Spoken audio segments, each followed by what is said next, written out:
Mummy બોલો બેટા, જય શ્રી કૃષ્ણ, જય ત્યાં મારા જય દ્વારકાધીશ, સરળ માધવી. કેમ છો બધા મિત્રો? મજામાં? સ્વાગત છે તમારું અમારા મિની બ્લોગમાં.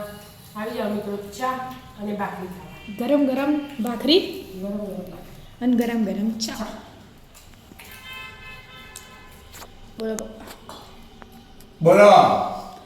શિયાળામાં ઊંઘવા મળતું નહીં. શિયાળ તો બિલકુલ ના 7:30 નહીં, હજી તો 7:15 જ કહેવા આપી ગયા. આમ તો ઘડિયાળ વહેલી છે એટલે નકો એટલું વહેલા ઉઠી ગયો નહીં લીધું. ઉનાળામાં આળસ કરે, શિયાળામાં આળસ ના દે.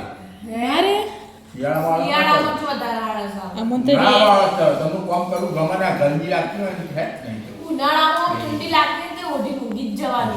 શિયાળામાં ઠંડી લાગતી હોય તો કામ હા, કરી એ શિયાળો છે. તો તરત ઘરમાં તો આવી આ શિયાળામાં ઓઢી ઊંઘી જ જવાનું.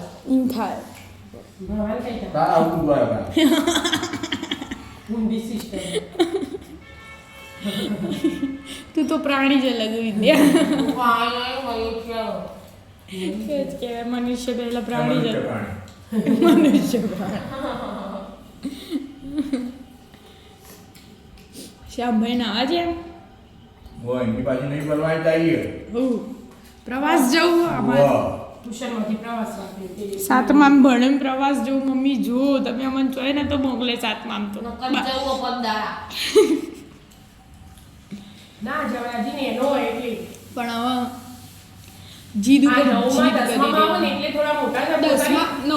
નવમાં જવાય પ્રવાસ. હા. એક 9માં લેવાય ને એક પછી કોઈ વાત હોભળતા 11-12માં લઈ લેવાય. અને પોતાની વસ્તુ સાચવી હોય તો પ્રવાસ જો તમે તો પોતાની વસ્તુ તો ખબર પડવી છો કે આ મારી વસ્તુ એવી હોય તો ખબર પડતી નહીં કશી બધું ઓળે બિગાડ અને પ્રવાસ જવું પ્રવાસ. જીદ પકડી મેં આ તારે. મારા બધા દોસ્તારો જવાના. અને બધા પાછા ઉડા તણિયા થઈ ગયા. થઈ ગયા. 6 જણા આવી ગયા હતા. જવા રાતે દે. કહેવા. હા? જવાનું થતા એટલે તો પછી ના જઈએ મોની જ નહીં અમે તો ના જતી શ્યામનો.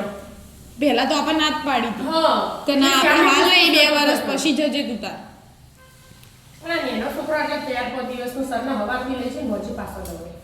1 થી 8 ધોરણ સુધી ગુજરાતી હવે તો ચાર મોકલ્યા નતા હાથમાં પ્રવાસ સ્કૂલનો હતો. તમે તમારા ભાઈ જેવા જતા એટલે કશી વસ્તુની તો તો એને મોકલવાની તું મને મોકલી હતી. હજી એને કોઈ નક્કી નહીં તો થયું. જઈને એના કર. એ તો દમામ છે કે દમા મોકલજો કતી નહીં. જો બીજું હોય તો તમે ના રાખી દઈને પ્રવાસ તો. હા તો તમે લઈ જજો ના. પોતે ચા નહીં લઈ હજી નહીં ગયા કર. અમે નહીં જઈએ. જઈજી ચા પીવો શાંતિ. ચાલો તાર રાધે રાધે.